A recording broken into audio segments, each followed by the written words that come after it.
नमस्कार काका. कसे आहात तुम्ही? अहो देवाची लाख लाख कृपा आहे, तुम्ही वाचलात.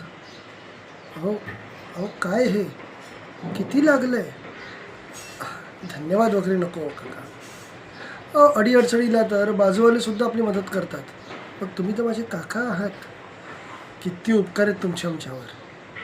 आता तुम्ही मला चोर, गुंडा, मवाली, उचक्का काहीही म्हणा, पण मला मात्र नेहमीच तुमच्याबद्दल आदर राहिला आहे आणि आदर राहील. कोण होता तो बाईकवाला? माझ्या तर मनात येत आहे त्या बाईकवाल्याला शोधून त्याच्या घरात घुसून त्याला मारावं.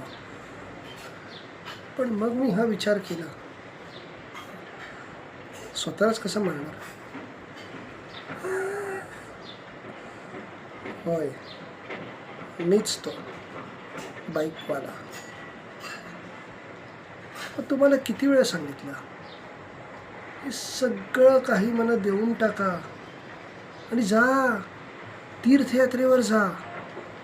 पण तुम्ही राजा हरिश्चंद्र, मोडेन पण वाकणार नाही. मग तुम्हाला कसं कळत नाही आता? तुमच्यानंतर हे सगळं काही फक्त माझंच आहे. पण मला एवढा धीर नाही ना. आता काय करणार? जन्माला पण 7व्या महिन्यात आलो. सगळे म्हणाले इसकी तो गई.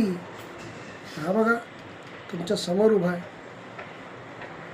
पण आता तुमची वेळ आली जायची. येतो. राम नाम.